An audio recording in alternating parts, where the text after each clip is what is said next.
السلام علیکم ورحمۃ اللہ وبرکاتہ۔ الحمد للہ الحنان المنان الذي خلق الانسان وعلمه البيان، والصلاة والسلام على رسوله سید الانس والجان وعلى آلہ واصحابہ ذوی الخیر والاحسان، اما بعد فأعوذ باللہ من الشیطان الرجیم، بسم اللہ الرحمن الرحیم۔ سبحان الذي أسرى بعبده ليلا من المسجد الحرام إلى المسجد الأقصى الذي باركنا حوله لنريه من آياتنا إنه هو السميع البصير۔ صدق الله مولانا العظيم، وبلغنا رسوله النبي الأمين المتين المختار الكريم، ونحن على ذلك لمن الشاهدين والشاكرين والحمد لله رب العالمين۔ بارگاہ رسالت مآب صلی اللہ علیہ وسلم میں درود پاک کا ہدیہ پیش کریں۔ اللہم صلی علی سیدنا و مولانا محمد معدن الجود والکرم، منبع العلم والعلم والحکم، والہ الکرام وابنہ الکریم، وبارک وسلم صلاة دائمتا سرمدا ابدا۔ وہ سرور کشور رسالت جو عرش پر جلوہ گر ہوئے تھے، نئے نرالے طرب کے ساماں عرب کے مہمان کے لیے تھے۔ ضیائیں کچھ عرش پر آئیں کہ ساری قندیلیں جھلملائیں، حضور خورشید کیا چمکتے، چراغ منہ اپنا دیکھتے تھے۔ عزیزان گرامی وقار، آج کی یہ رات میرے آقا کریم صلی اللہ تعالیٰ علیہ وسلم کے لیے بلکہ ہم امتیوں کے لیے ایک عظیم رات ہے۔ میں اپنے بیان کی طرف چلنے سے قبل آپ سے اجازت چاہوں گا۔ خاص طور پر نعت کی محفل کو طول ہم نے نہیں دیا۔ عموماً یہاں پر پروگرام کا جو رواج اور دستور چلا ہے وہ شاید آپ کے کھا پی کر سیر ہونے کے بعد ہوتا تھا، اور آج ہم نے آپ کو بھوکا بٹھا دیا ہے، اس لیے میں بہت لمبا نہیں کرنا چاہوں گا۔ ویسے تو ہمارے پاس صبح تک کا پروگرام موجود ہے، لیکن عموماً لوگوں کو اکتاہٹ میں نہیں ڈالنا چاہیے۔ عام طور پر شاید کھا پی کر سیراب ہو کر لوگ دوبارہ آتے، لیکن آج فوراً بعد نماز عشاء ہی آپ یہاں پر بیٹھ گئے ہیں۔ بہرحال جسمانی غذا نہ صحیح، روحانی غذا دینے کی کوشش کروں گا۔ روح اگر سیراب ہو گئی تو جسم کو بھوک نہیں لگتی، اور روح اگر بھوکی ہو تو ہر عضو بھی بھوکا ہوتا ہے۔ آج میں آپ سے صرف اجازت مؤدبانہ یہ عرض کروں گا، بڑی رات ہے، مقدس لمحے ہیں، تو میں فقیر کبھی کبھار کوشش کرتا ہوں میرے آقا صلی اللہ علیہ وسلم کی شان اقدس میں کچھ لکھ دوں، تو میں نے اپنے کچھ اشعار لکھے ہیں، اگر اجازت ہو تو میں عرض کر دوں۔ ویسے میں شاعر نہیں ہوں، غلطی ہو تو آپ بیان کر سکتے ہیں، صرف اس لیے پڑھ رہا ہوں تاکہ اس مقدس لمحے میں میرے آقا صلی اللہ علیہ وسلم تک میری آواز پہنچ جائے، اور ہم سب غلاموں کے لیے وہاں سے مدد اور دستگیری پہنچ جائے۔ نظم میں اگرچہ میں نہیں عرض کر سکوں گا، نثر میں میں اپنے اشعار آپ کے حوالے کرتا ہوں۔ عرض کیا ہے، سنا ہے بے کسوں کے گھر میرے سرکار آتے ہیں، سنا ہے بے کسوں کے گھر میرے سرکار آتے ہیں، غم دل کی دوا بن کر میرے سرکار آتے ہیں، غم دل کی دوا بن کر میرے سرکار آتے ہیں۔ غموں کی دھوپ میں جب بھی گرا ہوں ٹھوکریں کھا کر، غموں کی دھوپ میں جب بھی گرا ہوں ٹھوکریں کھا کر، اٹھانے کے لیے اکثر میرے سرکار آتے ہیں، اٹھانے کے لیے اکثر میرے سرکار آتے ہیں۔ انشاءاللہ جب یہاں مداح رسول آئیں گے ہمارے مولانا عبد الماجد صاحب یا مولانا اشرف صاحب، وہ نظم میں بھی آپ کو سنا دیں گے۔ عرض کرتا ہوں، قصور اپنی نگاہوں کا ہے ورنہ عاشقوں دیکھو، قصور اپنی نگاہوں کا ہے ورنہ عاشقوں دیکھو، سرے محفل میں ہی اکثر میرے سرکار آتے ہیں۔ یہ اور بات ہے کہ ہماری نگاہیں دیکھ نہیں پاتی، محفل کی ابتدا میں ہی میرے آقا تشریف لے آتے ہیں۔ جب جب نعت کی محفل سجائی جائے یا ذکر خدا کی محفل سجائی جائے، ائمہ اطہار نے ارشاد فرمایا کہ رسول کریم صلی اللہ علیہ وسلم بنفس نفیس اس محفل میں تشریف لاتے ہیں۔ یہ اور بات ہے کہ ہماری بے بصیرت نگاہیں دیکھ نہیں پاتی، جب بصیرت کھو گئی ہے۔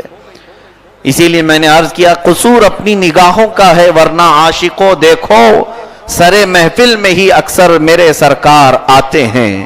اس کے بعد میں عرض کرتا ہوں میں لائق تھا نہیں پھر بھی چلا آیا ہوں محفل میں، میں لائق تھا نہیں پھر بھی چلا آیا ہوں محفل میں، تمنا دل میں یہ لے کر میرے سرکار آتے ہیں، تمنا دل میں یہ لے کر میرے سرکار آتے ہیں۔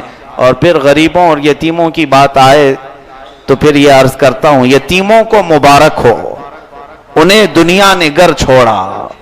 کوئی یتیم ہو، ہمیں بھی یتیمی کا داغ مل جاتا ہے جب باپ کا سایہ سر سے اٹھتا ہے، لیکن میں نے یہ عرض کیا یتیموں کو مبارک ہو، انہیں دنیا نے گھر چھوڑا، اٹھانے اپنے کندھوں پر میرے سرکار آتے ہیں، اٹھانے اپنے کندھوں پر۔ یہ حدیث پاک سے ثابت ہے۔ رسول کریم صلی اللہ علیہ وسلم عیدگاہ کی طرف عید کے دن جا رہے ہیں تو ایک یتیم کو آپ نے دیکھا جو بغیر صاف ستھرے کپڑے پہنے، کپڑے نہیں پہنا تھا، ایسے ہی کھڑا تھا۔ اس سے جا کر حضور نے پوچھا کہ کیا تیری عید نہیں ہے؟ اس نے کہا کہ عید تو ہے مگر میرے باپ آپ کے ساتھ ایک جہاد میں انتقال کر گئے، میرے گھر میں مجھے پہنانے والا کوئی نہیں۔ بیچ راستے سے میرے آقا صلی اللہ علیہ وسلم نے اس یتیم کو اپنے گھر لایا، اپنے ہاتھوں سے نہلایا، حسنین کریمین کے کپڑے پہنائے اور پھر پوچھا کہ اے بچے کیا تو اس بات سے خوش نہیں ہوگا کہ فاطمہ تیری بہن بن جائے، حسنین کریمین تیرے ساتھ کھیلیں اور عائشہ تیری ماں بن جائے۔ اور پھر اس یتیم کو اپنے کندھے پر اٹھا کر لے آئے اور عیدگاہ تک چلے، حسنین کریمین کو پیدل چلاتے ہوئے۔ حدیث پاک میں صحابہ کرام کے بہت سارے بچوں نے یوں کہا تھا کاش ہم سب کے بھی باپ مر گئے ہوتے، رسول کا کندھا مل جاتا۔ یتیموں کو مبارک ہو، انہیں دنیا نے گھر چھوڑا، اٹھانے اپنے کندھوں پر میرے سرکار آتے ہیں۔ آج کی رات کے متعلق میں نے یہ عرض کیا تھا، شب اسرا فرشتوں سے کہا جبریل عالی نے، شب اسرا فرشتوں سے کہا جبریل عالی نے، کھڑے ہو جاؤ صف بن کر میرے سرکار آتے ہیں، کھڑے ہو جاؤ صف بن کر میرے سرکار آتے ہیں۔ ویسے ہم سب کو جانا ہے دنیا سے، میں نے اپنے آخری وقت کو یوں محسوس کیا اس لیے لکھ دیا، کفن پہنا کے جب مجھ کو اٹھانا چاہو اے لوگو، کفن پہنا کے جب مجھ کو اٹھانا چاہو اے لوگو، ذرا دیکھو کھڑے ہو کر میرے سرکار آتے ہیں، ذرا دیکھو کھڑے ہو کر میرے سرکار آتے ہیں۔ قبر کی سخت راتوں سے مجھے ڈر تھا مگر اب تو، قبر کی سخت راتوں سے مجھے ڈر تھا مگر اب تو، سنا ہے روشنی لے کر میرے سرکار آتے ہیں، سبحان اللہ، سنا ہے روشنی لے کر میرے سرکار آتے ہیں۔ عرض یہ کرتا ہوں نکیروں نے مجھے پوچھا قبر میں سخت لہجے سے، ہر ایک سے منکر نکیر سوال کرتے ہیں، ان کو نکیر کہا گیا۔ نکیروں نے مجھے پوچھا قبر میں سخت لہجے سے، کہا رک جاؤ تھوڑا اور میرے سرکار آتے ہیں، کہا رک جاؤ تھوڑا اور میرے سرکار آتے ہیں۔ سناؤ گے غم دل کیوں یہ دنیا کو تم اے سلمان، یہ آخری شعر ہے میرا، سناؤ گے غم دل کیوں یہ دنیا کو تم اے سلمان، ذرا ٹھہرو زباں بن کر میرے سرکار آتے ہیں۔ اللہ تبارک و تعالی ہم سب کی بارگاہ مصطفیٰ میں حاضری قبول فرمائے۔ قرآن عظیم کی آیات بینات میں نے شب اسرا کے مطابق تلاوت کی۔ اللہ عز و جل فرماتا ہے پاک ہے وہ ذات جس نے سفر کرایا. سبحان الذی اسرا بعبدہ، اپنے بندے خاص کو سفر کرایا.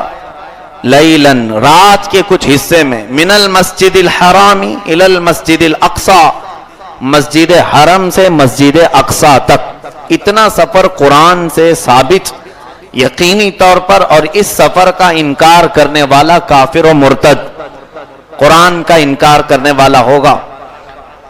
معراج کسے کہتے ہیں؟ سب سے پہلے اس کی ڈیفینیشن معلوم ہو. یہ عربی کا ورڈ ہے، عروج سے ہے. عروج کہتے ہیں بلندی کو، اوپر چڑھنے کو. تو یہ جیسے تعرج الملائکۃ، اللہ تعالیٰ قرآن میں فرماتا ہے ملائکہ اوپر بلند ہوتے ہیں رب تعالیٰ کی ذات کی طرف.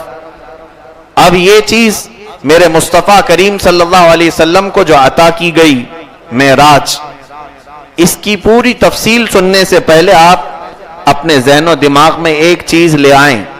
پورا سفر بڑا طویل ہے میرے آقا کا، بیان کرنے کے لیے مہینوں لگ جائیں، لیکن سفر کرنے میں میرے آقا کو منٹ بھی نہیں لگا. بیان کرنے میں کئی گھنٹے لگ جائیں، لیکن حضور کو پریکٹیکل بنفس نفیس سفر کرنے میں وقت نہیں لگا. اب یہاں سے کچھ لوگوں کے دل و دماغ میں سوالات آتے ہیں، کیا اتنا بڑا سفر ایک منٹ میں ممکن ہو سکتا ہے؟ جیسے کہ شاعر نے کہا، بستر بھی رہا گرم، زنجیر بھی ہلتی رہی، تا عرش گئے پھر آئے محمد صلی اللہ علیہ وسلم. اتنے مختصر شارٹ وقت میں حضور پاک کا اتنا لمبا سفر کیسے ہو سکتا ہے؟ ان کے لیے سب سے پہلی بات میں یہ عرض کروں گا، معراج میرے آقا صلی اللہ علیہ وسلم کا معجزہ ہے. معجزہ کسے کہتے ہیں؟ نبی سے صادر ہونے والا ایسا کام جو عام انسانوں کی سمجھ میں آ نہ سکے، عام انسانوں کے دماغ میں جو بات نہ آ سکے، نبی نے ایسا کوئی کام دکھایا تو اسے معجزہ کہتے ہیں. اب مجھے بتاؤ، رسول کریم صلی اللہ علیہ وسلم نے اپنی انگلی کے اشارے سے چاند کے 2 ٹکڑے فرمائے. کیا تمہاری عقل میں آ گئی بات؟ کیا انسان یہ کام کر سکتا ہے؟ سمجھ میں نہیں آیا، تب کیا کہا ہم نے؟ وہ رسول کا معجزہ ہے، اسے عقل سے نہیں سمجھا جا سکتا، بلکہ جیسا ہے ویسے مان لینا ہوگا. حضور اکرم صلی اللہ علیہ وسلم نے ڈوبے ہوئے سورج کو اپنے اشارے سے پلٹایا. کیا یہ انسانوں کے بس کی بات تھی؟ یہ عام انسان کر نہیں سکیں گے، نبی نے کر دکھایا، یہ معجزہ ہے. معجزہ کہتے ہی اسے ہیں جو عام انسانوں کی سمجھ میں نہ آئے، اور جو سمجھ میں آ گیا وہ معجزہ نہیں ہے. جو چیز سمجھ میں آ گئی، جس گتھی کو آپ نے سلجھا لیا، وہ معجزہ نہیں. معجزہ کا مطلب ہے عاجز کرنے والا کام. رسول کریم صلی اللہ علیہ وسلم نے اپنے بھوکے اور پیاسے صحابہ کو اپنی انگشت مبارکہ کے بیچ سے پانی کے فوارے جاری کرائے اور سیراب بھی کیا. 1400 صحابہ میرے آقا صلی اللہ علیہ وسلم کی انگلیوں سے نکلنے والے پانی کو پی کر سیراب ہوئے. کیا یہ بات سمجھ میں آئی؟ کیا کسی انسان کے ہاتھ سے، دست مبارکہ سے اتنا پانی نکل جائے کہ 1400 لوگ پانی پی لیں؟ یہ نہیں سمجھ میں آیا. اس کا مطلب یہ ہے کہ یہ نبی کا معجزہ ہے. تو بہت سارے ایسے کام ہیں رسول کریم صلی اللہ علیہ وسلم کی زندگی پاک سے صادر ہوئے. کیا ہر ایک کے پیچھے ہم پڑے رہتے ہیں؟ نہیں. ایمان اور اسلام کہتے ہی اسے ہیں، رسول نے جو دکھایا اس پر آنکھ بند کر یقین کر لو، اسی کا نام ایمان ہے. تسلیم کر لو، دل سے مان لو. اب کچھ لوگ معراج کے متعلق یہ سوالات کرتے ہیں کہ اتنا لمبا سفر یہ ہماری عقل میں آتا نہیں. نادانو، اگر تمہاری عقل میں آ جائے تو یہ معجزہ کیسے ہوگا؟ یہ رسول کا معجزہ ہے جو سب کے ذہن میں نہیں آ سکتا. سب سے پہلی بات اس کو دماغ میں رکھ کر کے چلیں، اپنی طاقت کے مطابق حضور کو نہ سوچیں، اپنی طاقت کے اعتبار سے نہ سوچیں. میاں میں اپنے یہاں سے اسٹیشن تک کا سفر نہیں کر پاتا چل پھر کر کے، اور گھنٹے لگ جاتے ہیں، اور انہوں نے 7 آسمانوں کا سفر کیا، کیسے ہوگا؟ سب سے بڑی خطا تم نے یہ کی، اپنے بارے میں سوچا کہ میں اتنا نہیں چل سکتا، حضور کیسے چلے گئے؟ کیا تم حضور کو اپنے برابر کا سمجھتے ہو؟ پہلی بات تو یہ ہے، اپنی طاقت و قوت پر قیاس نہ کرو، میرے آقا صلی اللہ علیہ وسلم کو جو طاقت و قوت دی گئی وہ دنیا میں کسی کو نہیں عطا ہوتی، کسی کو نہیں دی گئی. اور معراج میں اللہ تعالیٰ نے جو بلایا میرے آقا کو، چلو میں یہاں پر منکرین کی زبان کو بند کرنے کے لیے، اعتراض کرنے والوں کی زبان پر تالا لگانے کے لیے ایک بات میں یہ کہوں گا، رسول کریم صلی اللہ تعالیٰ علیہ وسلم کے متعلق تمہارا سوال ہے کہ وہ بشر تھے، رسول تھے، انسان تھے، اور ان کے بس میں اتنا سب نہیں ہے. ٹھیک ہے، تمہارا یہ اپنے دل و دماغ سے پیدا ہوا اعتراض. سنو، کیا اللہ کی طاقت پر تو یقین ہے؟ اللہ کی قوت پر تو یقین ہے؟ وہ مولا جو صرف کن دو لفظوں میں پوری کائنات کو پیدا فرماتے، زمین کو، آسمان کو. قرآن میں اللہ فرماتا ہے انما امرہ اذا اراد شیئا ان یقول لہ کن فیکون. اس کا معاملہ تو یہ ہے جب کسی چیز کا ارادہ فرما لے تو فرماتا ہے کن، ہو جا، تو چیز ہو جاتی. تو رب تعالیٰ کی طاقت و قوت پر تو کسی کو شک نہیں. اب آیت کی طرف آؤ جو میں نے تلاوت کی. اسی لیے میرے مولا نے آیت میں یوں بیان کیا، سبحان الذی اسری بعبدہ، پاک ہے وہ ذات جو اپنے بندے خاص کو سفر کرایا. رب تعالیٰ یہاں یوں نہیں فرماتا کہ میرا محبوب بہت بلند و بالا ہے جو رات کے وقت سفر کیا. توجہ چاہوں گا جملے کی طرف. حضور صلی اللہ علیہ وسلم کے متعلق رب تعالیٰ یوں نہیں فرماتا کہ میرا محبوب پاک ہے، بلند و بالا ہے، جس نے رات کے حصے میں سفر کیا، بلکہ یہ فرماتا پاک ہے وہ ذات جس نے اپنے بندے کو سفر کرایا. تو یہاں سے وہ اعتراض ہی ختم ہو گیا جن کو میرے آقا کی قوت و طاقت پر سوال تھا. اب کیا رب کی قوت و طاقت پر بھی سوال کرو گے؟ میرا رب خود فرما رہا ہے اے نادانو سوال مت کرنا. یہاں پر سفر کرنے والا خود محبوب نہیں ہے بلکہ میرا رب انہیں سفر کرا رہا ہے. تمہیں پھر اب کس کی طاقت و قوت پر شک ہے؟ اللہ جسے جو چاہے مقام و مرتبے عطا فرمائے، جس طرح چاہے وہ عطا فرمائے. ذالک فضل اللہ یؤتیہ من یشاء، یہ اللہ کا فضل ہے، وہ جسے چاہے جیسے چاہے عطا فرمائے.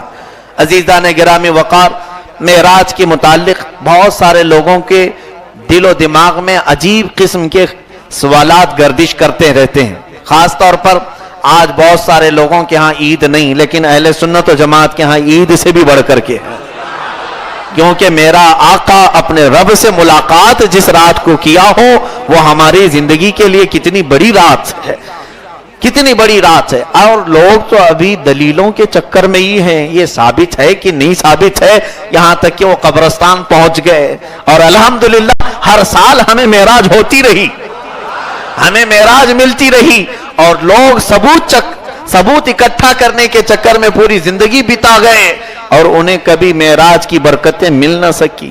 اسی لیے بہت سارے علاقے آج بے رونق نظر آ رہے ہوں گے اور ساری رونقیں یہاں اہل مدینہ کی طرف نظر آ رہی ہیں. کیوں؟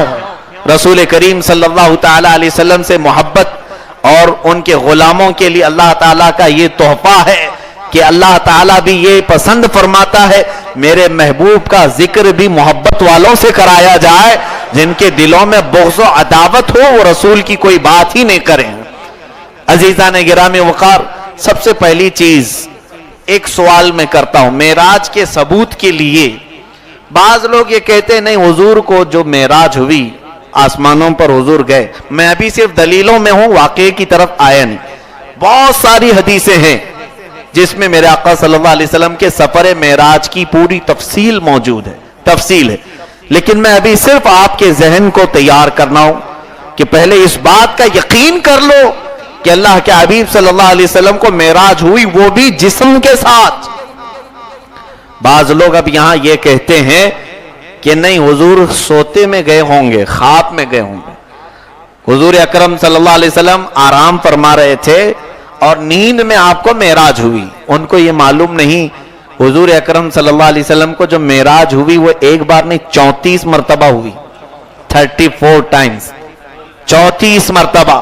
7 مرتبہ حضور اکرم صلی اللہ علیہ وسلم کو خواب میں ہوئی، 7 مرتبہ نماز میں، اور 7 مرتبہ حالت بیداری میں حضور اکرم صلی اللہ علیہ وسلم. اور کئی مقامات پر حضور اکرم صلی اللہ علیہ وسلم نے چلتے پھرتے معراج ہوئی، اس کو بھی معراج کہا گیا ہے۔ اور ایک مرتبہ یہ معراج جو جسم کے ساتھ ہوئی، ہم وہ ساری معراجوں کا ذکر ہی نہیں کیے ہیں جو عالم خواب میں حضور کو ہوئی، عالم نماز میں ہوئی ہیں۔ حضور پاک صلی اللہ علیہ وسلم کی وہ معراجوں کا ہم نے ذکر نہیں کیا۔ آج کی رات ہم صرف حضور کے 34 معراجوں میں ایک ہی معراج کا ذکر کرتے ہیں، ایک ہی معراج جو جسم کے ساتھ حضور تشریف لے گئے۔ اب یہاں پر کیسے پتا چلے کہ حضور جسم کے ساتھ گئے تھے؟ قرآن کی پہلی دلیل میں دیتا ہوں اور پھر حدیث سے۔ اللہ تعالیٰ فرماتا ہے سبحان الذی اسری بعبدہ، ذرا قرآن اٹھایا کرو اور پڑھا کرو۔ پاک ہے وہ ذات جس نے اپنے بندے خاص کو سفر کرایا۔ بندہ کسے کہتے ہیں؟ عبد یہاں لفظ ہے، عربی کا لفظ ہے، بعبدہ، اپنے بندے کو سفر کرایا۔ بندہ کسے کہتے ہیں؟ آپ بندے ہیں رب تعالیٰ کے، یقین ہے سب کو۔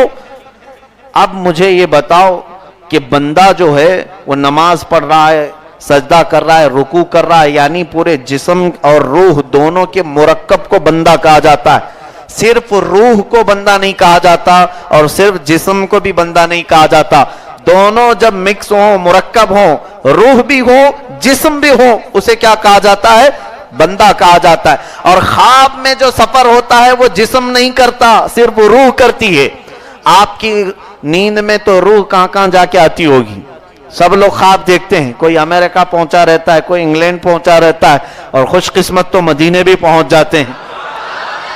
خواب میں پہنچتے ہیں یا نہیں پہنچتے؟ اور کبھی ممبئی میں ہیں، ملک میں پہنچے ہوئے ہیں۔ خواب میں کسی کو کوئی اعتراض نہیں، کہیں پہ بھی پہنچ جائے، کیونکہ روح جاتی ہے، جسم یہی رہتا ہے۔ اور لیکن رب تعالیٰ قرآن میں فرما رہا ہے اپنے بندے کو سفر کرایا۔ اگر حضور کی روح ہی سفر کر چکی ہوتی تو قرآن میں روح کا لفظ آتا۔ بندے کا لفظ بتا رہا ہے کہ نبی کو جو معراج ہوئی وہ روح اور جسم کے ساتھ ہوئی ہے۔ میرے آقا اپنے جسم اطہر کے ساتھ گئے تھے۔ ایک دلیل تو یہ قرآن کی۔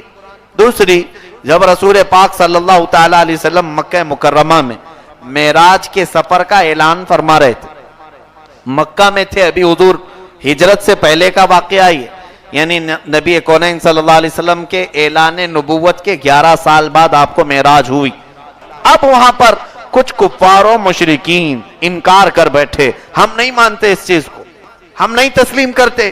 تم رات کے وقت میں یہاں سے بیت المقدس گئے، پھر آسمانوں پر گئے، پھر اپنے خدا سے ملے، ایسا کیسے ہو سکتا؟ ہم نہیں مانتے۔ ان کا انکار کرنا بھی یہ ہمارے لیے دلیل ہے۔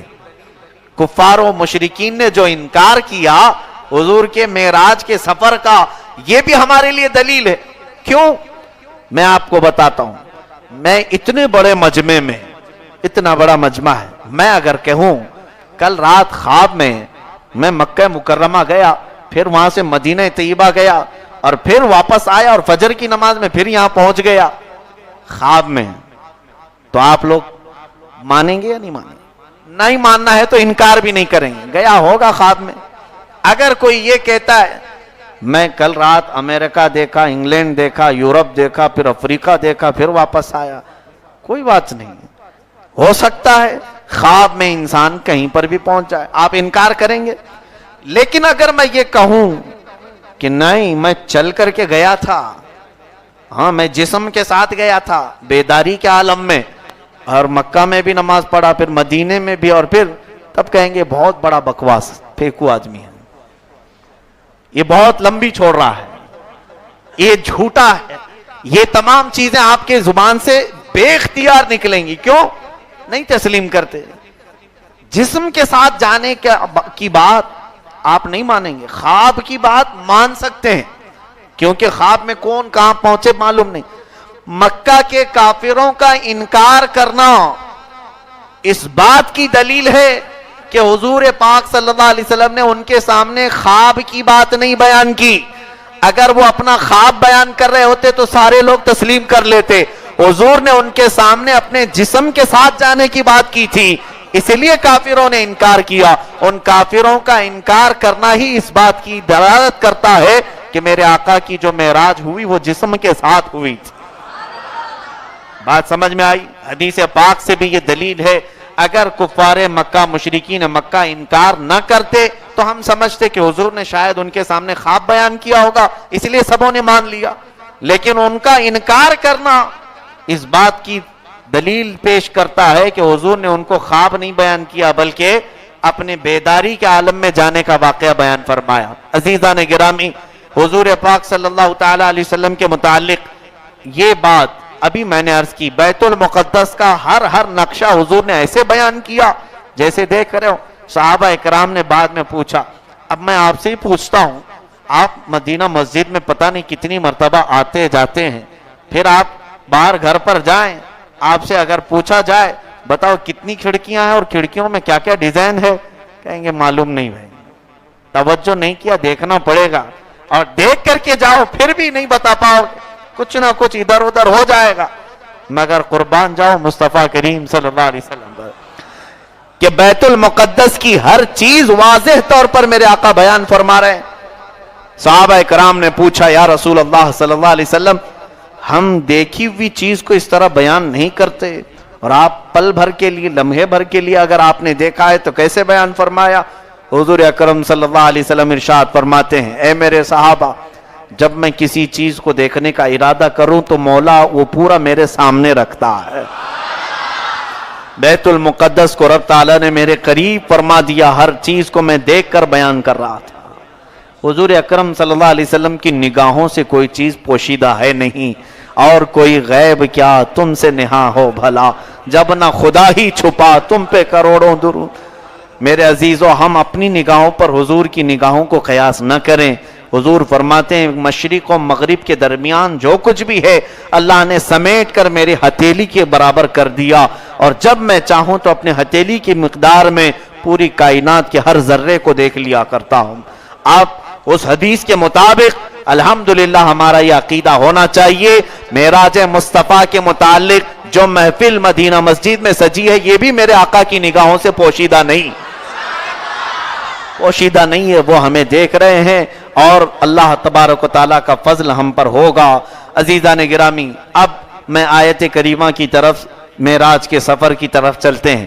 روایت پہلے یہ بتاتا ہوں، حدیث پاک میں میرے آقا صلی اللہ علیہ وسلم فرماتے ہیں، میں ام ہانی کے گھر آرام کر رہا تھا. ام ہانی کے گھر آرام کر رہا تھا. ام ہانی کون ہے؟ یہ حضرت علی ابن ابی طالب کرم اللہ وجہہ الکریم کی بہن ہیں، حضور صلی اللہ علیہ وسلم کی بھی چچیری بہن.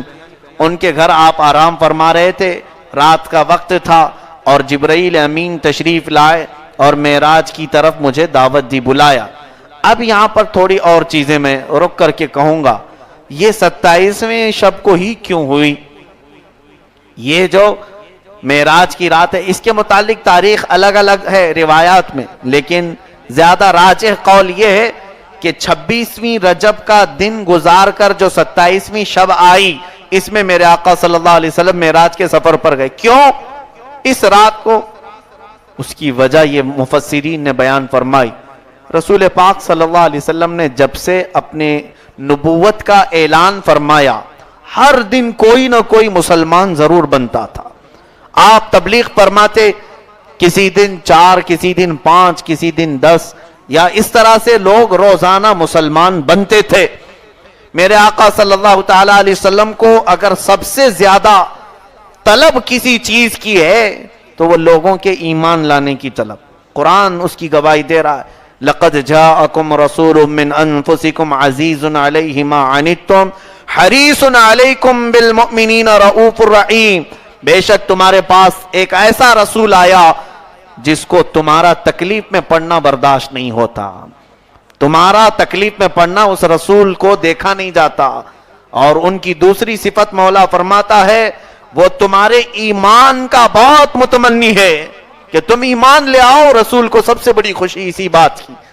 اور رؤوف الرحیم، نہایت ہی نرم دل اور مہربانی کرنے والا رسول ہے. یعنی پوری کائنات میں میرے آقا صلی اللہ علیہ وسلم کو سب سے زیادہ طلب کسی چیز کی تھی تو وہ بندوں کے ایمان لانے کی طلب. حضور سب سے زیادہ خوش اسی پر ہوتے تھے. امیر حمزہ ایمان لائے اسی طرح سے. ایک مرتبہ ابو جہل نے حضور اکرم صلی اللہ علیہ وسلم پر لکڑی سے حملہ کیا اور حضور اکرم صلی اللہ علیہ وسلم کو زد و کوب کیا، مارا اس نے.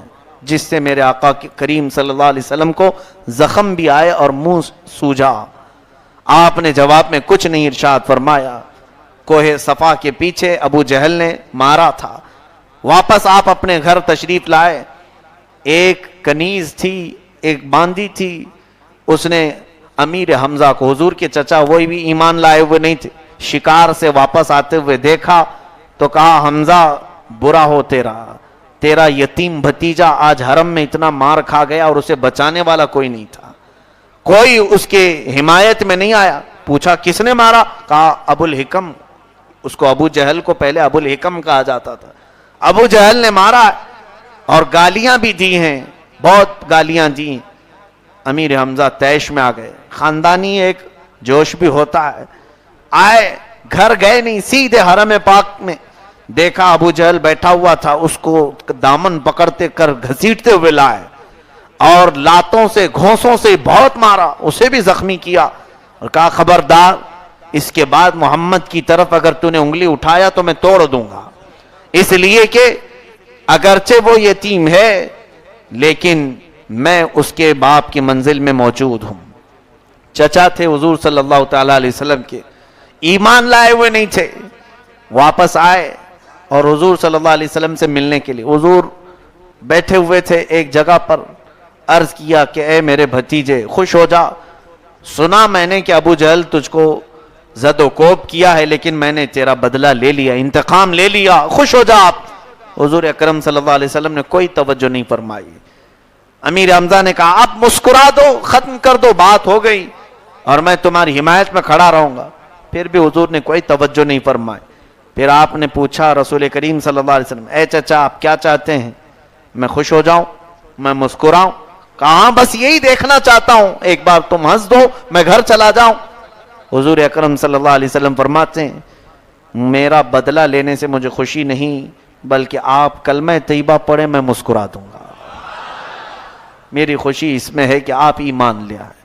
حضرت امیر حمزہ کہتے ہیں اسی دن میں سمجھ گیا کہ یہ اللہ کا سچا نبی ہے اور ایمان لائے. میرے آقا صلی اللہ علیہ وسلم کی جو طلب تھی وہ یہ تھی کہ ایمان لے آئیں بندے اور رب تعالیٰ کے حضور آ جائیں. جہنم سے بچانے کے لیے تو میرے آقا تشریف لائے تھے. لیکن یہ 26ویں رجب کا جو دن گزرا، حضور اکرم صلی اللہ علیہ وسلم نے تبلیغ تو فرمائی مگر کوئی مسلمان نہیں ہوا، کوئی اسلام میں نہیں آیا. تو حضور اکرم صلی اللہ علیہ وسلم کو لوگوں کے ظلم دینے سے، لوگوں کے مشقتوں کے پہاڑ ڈھانے سے اتنی تکلیف نہیں ہوئی جتنا آج کے دن کوئی اسلام نہیں لایا تو تکلیف ہوئی. حضور غمگین ہو گئے، کبیدہ خاطر ہو گئے اور مغموم ہو کر اپنے گھر نہیں گئے، ام ہانی کے گھر آئے اور کہہ دیا کہ کسی کو گھر میں آنے مت دینا. جب غم زیادہ ہوں تو ایسا ہم بھی اکثر کرتے ہیں کہ تنہائی پسند کرتے ہیں، کہیں تنہائی میں چلے جائیں، کوئی ڈسٹرب نہ کرے، تھوڑی دیر آرام کرنے کی طبیعت چاہتی. لیکن میرا آقا و مولا اگر غمگین تھا بھی تو کس لیے کہ لوگ اسلام میں نہیں آئے. کیا ہمیں اس بات کی فکر ہے آج کوئی اسلام کی طرف آ رہا ہے کہ نہیں آ رہا ہے؟ ہمیں کیا فرق پڑتا ہے؟ وہ نبی کونین صلی اللہ علیہ وسلم تھے جن کی طلب صرف اس بات کی تھی. آپ غمگین اپنے گھر آئے اور آرام فرما رہے تھے. اب یہاں پر مفسرین فرماتے ہیں میرے عزیزو، آج کی رات معراج میں ایک بڑی حکمت ہے کہ دنیا میں ہمارا حال یہ ہے کہ جب ہمیں ٹینشن زیادہ ہو جائے تو ہم جو ہے کسی پکنک پوائنٹ کا رخ اختیار کر لیتے ہیں. کہیں چلو گارڈن میں بیٹھ جائیں، کہیں سمندر کنارے چلے جائیں یا کسی ہل اسٹیشن پر چلے جائیں یا کوئی ایسا پوائنٹ جہاں پر دل کے بہلانے کی جگہ مل جائے. اور بعض لوگ دل بہلانے کے لیے گناہوں کا ارتکاب بھی کر جاتے ہیں، کچھ شراب کا، کچھ نشے کے اور کچھ سینما بازی کا. ہر طرح سے انسان دل بہلانے کے لیے ایسے جگہیں ڈھونڈتا ہے. محبوب خدا صلی اللہ تعالی علیہ وسلم جب غمگین ہوئے تو آقا کونین صلی اللہ علیہ وسلم نے کہیں اس طرف سمندروں کی طرف پہاڑ کے اوپر یا کسی باغیچے میں جانے کا ارادہ نہیں فرمایا، تنہا اپنے چچیری بہن کے گھر تشریف لائے. میرا مولا